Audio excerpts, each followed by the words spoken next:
Selamat malam teman-teman semuanya, kembali lagi dengan channel Cuan Slots. Untuk kali ini seperti biasa kita akan membahas kawalan emiten.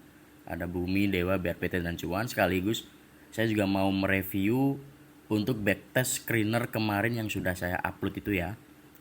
Teman-teman bisa cek di video ini ya, 4 emiten ini masuk pantauan screener. Dan ini tadi kita lihat dari 3 emiten LP ini kan suspend ya tadi ya. Untuk 3 emiten ini ternyata masih cukup kuat ya di tengah gempuran market yang merah berdarah di hari ini tadi. Nah nanti untuk 4 emiten ini akan kita bahas kecuali LP ya. LP ini kan suspend ya hari ini. Ini kan ada Elsa, HMSP sama ASGR. Nah ini nanti akan kita bahas, kita singgung karena apa? Karena untuk hari ini ternyata screenernya itu nggak muncul ya teman-teman. Ini nggak muncul sehingga untuk kita backtest lagi ya kita akan review yang kemarin aja lah karena ini nggak muncul. Kemarin itu apa ya teman-teman bisa cek di video ini. Ini ada Elsa, HMSP sama SGR ya. Itu langsung aja kita masuk ke pembahasan. Yang pertama IHSG. Kita lihat IHSG hari ini tadi melemah dari open itu 8.300-an sampai di bawah ke dibawa ke 7.800-an ya low-nya ya. Dan untuk area pentingnya ya di sini ya yang saya lingkari ini yaitu di angka 7.780-an. Ini sebagai area pentingnya IHSG sebagai penopangnya yaitu MA200-nya, dan semoga dengan adanya sentimen yang cukup positif ya di hari ini. Saya record ini kan hari Senin 2 Februari 2026 jam setengah 7 malam. Ini tadi sudah ada berita tentang pertemuan MSCI dengan BEI, OJK, KSEI sama SRO perwakilan. Nah itu dijelaskan bahwasanya memang pertemuan tadi di hari ini, hari Senin sore tadi itu berjalan dengan baik, diskusinya positif. Dan untuk regulator kita sudah menanggapi, MSCI juga sudah menanggapi ya, tinggal kita tunggu konsistensi dan juga tindak lanjutnya secara konkret. Artinya untuk diskusi ini antara kedua belah pihak, antara regulator dan juga stakeholder terkait itu sudah berjalan secara lancar. Ya tinggal kita tunggu aja tindak lanjutnya kayak gimana ya. Semoga bisa konsisten, semoga bisa memenuhi apa yang menjadi permintaan dari MSCI. Agar apa? Agar ya investor tuh bisa kembali percaya dan juga market akhirnya pulih kembali ya teman-teman. Jadi ya kita doakan semoga upaya tindak lanjut dari stakeholder dan juga regulator itu bisa berjalan secara konsisten, konkret, dan solutif pastinya ya. Ini bisa teman-teman baca sendiri. Dan ini sudah ada tanggapan juga dari regulator kita ya, bahwasanya ada rencana untuk melakukan pemenuhan tuntutan ataupun permintaan dari MSCI ya. Ini bagus lah, sudah ada tindak lanjutnya, tinggal aksi nyatanya ya. Kita lihat lah. Semoga regulator kita ini memang betul-betul kompeten dan juga bisa dipertanggungjawabkan lah. Gitu ya teman-teman. Untuk berita di hari ini ya, ini 5:30. Lalu saya juga mau mengutip ya dari perkataannya Ibu Frederica selaku PLT Ketua dan Wakil OJK yang baru. Ini teman-teman bisa dengarkan ya.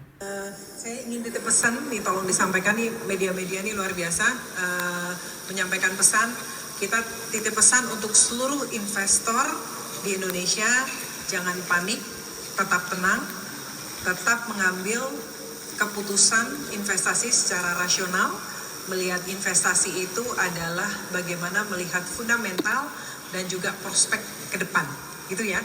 Terima kasih. Saya koreksi dikit tadi yang disampaikan Pak Hasan, bukan ya itu ya teman-teman, pernyataan dan instruksi lah dari Ibu Frederica bahwasanya memang itu sangat penting ya, kita sebagai investor itu di tengah kondisi yang tidak pasti dan juga belum stabil itu ya, kita harus bisa tenang, bisa ambil keputusan dengan kepala dingin. Dan yang paling penting kita harus tahu resiko apabila kita berinvestasi itu tanpa adanya fundamental yang jelas. Itu harus tahu resikonya apa. Yang paling penting itu sih tetap waras ya teman-teman. Itu ya untuk sentimen berita terkininya tadi. Kita lanjut lagi ke pembahasan emiten ini IHSG. Ya semoga bisa menguat. Ya nggak usah muluk-muluk menguat deh. Seenggaknya perlahan-lahan pulih gitu aja lah. Syukur-syukur bisa menguat. Ya semoga ya. Tapi ya semuanya butuh waktu, butuh proses. Apalagi upaya pemenuhan permintaan dari MSCI itu kan nggak bisa dilakukan semudah membalikkan telapak tangan, kan perlu waktu, perlu proses. Jadi kita sebagai investor untuk kondisi seperti sekarang ini, seperti yang saya katakan berulang-ulang kali, ya kita lebih baik wait and see dulu. Karena di kondisi yang masih belum pasti, belum stabil seperti sekarang ini itu, kalau misalnya teman-teman profil risikonya itu swing atau invest jangka panjang, tentu harus tahu analisa secara mendalam terlebih dahulu titik mana yang mau teman-teman masukkan. Artinya harus benar-benar diperhitungkan secara matang-matang. Makanya wait and see dulu, karena ya ini market kita masih belum stabil. Gitu ya teman-teman, langsung aja ya ke emiten yang pertama yaitu Bumi. Untuk Bumi tadi ARB ya 220 ARB, dan ini udah jebol MA 100, maka ya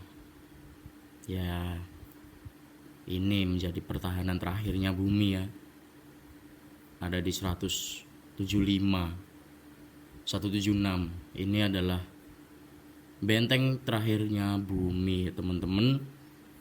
Dia tadi ARB ya, udah jebol MA 100 ya. Semoga kalau kita lihat dari flow, gimana flownya, ada distribusi dan sangat kenceng ya distribusinya. Yang inflow tuh cuma ACC, ini ZP, AK, YU ini keluar banyak. Tapi ini YU tumben YU nggak buang banyak. Apa udah sisa berapa sih YU ini? Teman-teman yang tahu bisa komen ya. Ini YU ini malah secara all investor malah akumulasi. Tapi kalau yang asing keluar, dan keluarnya nggak sebesar yang biasanya ya. Kalau di hari terakhir, hari Jumat kemarin, masih keluar banyak ya. Sebentar teman-teman, salah ini. Ya masih keluar banyak. Ini hari ini tadi keluar dikit. Ya nggak dikit banget sih ya, masih banyak. Cuma nggak sebanyak sebelumnya lah. Oke teman-teman, untuk broksumnya, broker summary-nya masih belum menarik ya ini. Karena masih ada distribusi besar.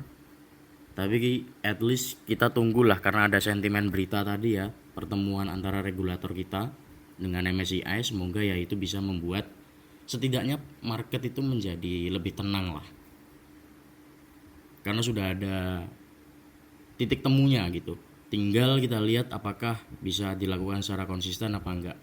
Apalagi dengan tuntutan yang kepemilikan itu harus dibuka ke publik, walaupun itu juga yang 1% pun harus dibuka. Nah itu tinggal kita tunggu apakah regulator kita memang akan konsekuen dan berkomitmen untuk memenuhi permintaan dari MSCI. Semoga bisa terlaksana dan market kita menjadi pulih kembali. Jadi intinya ya ini masih belum menarik ya. Tapi at least dengan berita tadi semoga ya bisa memberikan angin segar sedikit lah ke market, biar gak terjun mulu, kasihan teman-teman yang masih nyangkut ini. Yaitu untuk Bumi ya teman-teman, area penting ya masih Maaf, area penting ya di sini ya, 175. Ini udah di ambang batas ini. Selain di sini terdekatnya di mana ya, di sini 206, 200-an lah sekarang minornya atau support terdekatnya. Mayornya ya di sini ya, MA 200-nya sebagai penopang utama. Resisten terdekat sini mana? Ini ada gap 282. Ini untuk bumi, selanjutnya dewa. Nah, dewa masih ada penopang ya, ini di 448. Disinilah penopangnya. Ya, ini ya fase kritis juga ya, ini dewa ya, karena ini kalau jebol ya bisa mengarah ke sini.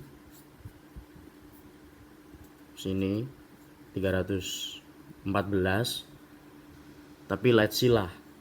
Kita lihat ini di sini ya. Di angka 448 sampai sini ya, 410. Jadi untuk support terdekatnya dewa ini di 410 sampai 448. Untuk flow gimana? Ini flownya ini malah MG masuk, BK masuk, MG borong, CC masuk. Ini malah akumulasi ya ini. Ya ini akumulasi malahan dewa. Jadi ya bisa untuk dipantau tipis-tipis lah. Kalau misalnya teman-teman mau agresif, kalau misalnya masih belum yakin atau profil risikonya atau memang stylenya itu nggak cocok untuk scalping harian, ya jangan dipaksa. Kalau misalnya teman-teman stylenya itu memang swing, terus habis itu nggak cocok main harian, nggak cocok ngelihat volatilitas yang tinggi, ya jangan dipaksa. Ya teman-teman jangan dipaksa. Wait and see dulu kalau misalnya teman-teman memang stylenya itu swing atau pusing kalau ngelihat volatilitas yang naik turunnya cepet, ya jangan dipaksa. Wait and see dulu aja. Ya area penting sudah saya sebutkan tadi, resisten terdekat di mana ya di sini ya, 510 sampai maaf saya ulangi, 490 sampai 510. Ini untuk dewa. Selanjutnya cuan jebol lagi ya, setelah dia udah bisa masuk, ini jebol lagi nih, jebol patternnya, dan jebol dari MA 200 nya juga. Ya terjadi lagi ya, bolak balik kayak gitu mulu, nggak bisa nembus, balik lagi ke bawah. Cuma ini ada peningkatan lah, sebelumnya kan cuma nguji MA 10 nya doang kan, ini ada sih yang nguji sini sekali, yang lainnya rata-rata nguji MA 10 doang, nggak kuat turun. Ini juga gitu, nguji nggak kuat turun lagi, malah turunnya lebih kenceng. Kalau kita lihat untuk aliran dana, ini masih ada akumulasi asing meskipun tipis-tipis ya, dan ini tipis karena yang jual juga kecil. Ini ada yang akumulasi tapi tipis-tipis lah. Secara all investor kita lihat outflow gede ya, PD. Jadi gimana untuk cuan? Asingnya masih cicil tipis-tipis ya, semoga aja kembali lagi ke dalam pattern lah paling enggak. Ini karena udah keluar pattern ya, wait and see dulu kalau menurut saya. Nunggu konfirmasi masuk lagi ke dalam pattern. Supportnya di mana? Supportnya untuk terdekat di sini 1510. Resisten di MA 200-nya ya, 1530 sampai sini 1780. Ini untuk cuan. Selanjutnya BRPT. BRPT terjun lagi, udah jauh banget dari sini. MA 200-nya udahlah. Udah makin jauh ya. Sudah makin jauh, sudah makin downtrend. Ya kalau kita lihat sih ini benar-benar gak menarik ya. Ini jarak dari MA 200 sudah jauh, di bawah, udah gak ada penopang lagi ini. Ya udah tinggal mengandalkan supply and demand aja. Untuk support di mana? Ya di sini 1640 ya untuk support bawahnya, atau 1640 sampai 1695 lah ini untuk supportnya, support bawahnya. Semoga ada perlawanan lah, gila bisa sampai gini, semoga ada perlawanan lah. Mungkin nanti nyentuh sini baru bisa mantul ya, siapa yang tahu, semoga aja lah. Kalau dari flow gimana? Dari flow BK masuk YU masih cenderung distribusi sih. Bentar, ini nge-lag ini. Waduh, nge-lag ini. Nah, ini udah. Dari asing, oh malah masuk ya, kalau asing. Asingnya akumulasi. Kalau secara all investor masih cenderung distribusi ya, tapi asing masuk, BK borong. Cuma ya ini secara teknikal masih kurang ya, tinggal nunggu konfirmasi aja deh amannya. Ini soalnya udah nggak ada penopangnya ini, ya udah tinggal nunggu ini aja, supply and demand. Supply-nya di sini aja lah, 1640 sampai 1695 ya tadi saya bilang. Ya pokoknya area situ lah, kita tunggu aja. Ini soalnya udah nggak ada penopangnya, tapi seenggaknya ini masih ada gap ya di atas. Ya meskipun gak harus diisi, tapi semoga aja berjalannya waktu itu bisa keisi lah, bisa ketutup. Ini lumayan juga ya nih kalau misalnya nyangkut dari atas, dari sini deh. Udah berapa? Udah 58%. Gila. Ya ini untuk 4 emiten itu ya teman-teman. Dan saran saya masih wait and see ya, tapi kalau misalnya teman-teman mau memanfaatkan untuk harian atau scalping silahkan. Yang penting apa? Teman-teman tahu resikonya, teman-teman tahu profil resiko masing-masing, dan yang paling penting paham dengan diri sendiri. Kalau misalnya teman-teman nggak cocok dengan volatilitas yang tinggi ya jangan dipaksa, mending wait and see dulu gitu ya teman-teman. Nah untuk yang screener mungkin saya akan buat video baru aja ya biar enak. Ini soalnya saya juga biar segera upload, biar pas jam 7 malam gitu. Oke ya teman-teman, untuk screener akan saya upload habis ini. Terima kasih, selamat malam.